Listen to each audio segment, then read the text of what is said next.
మహిళలు ఆర్థికంగా ఎదగాలని మంత్రి సీతక్క ఆకాంక్షించారు. ములుగులోని జరిగిన మహిళా శక్తి సంబరాల్లో పాల్గొన్నారు.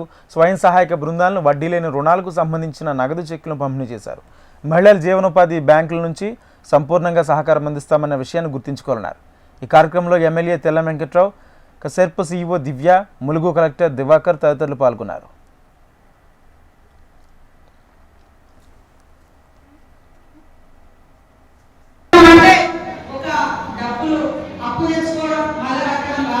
మీరు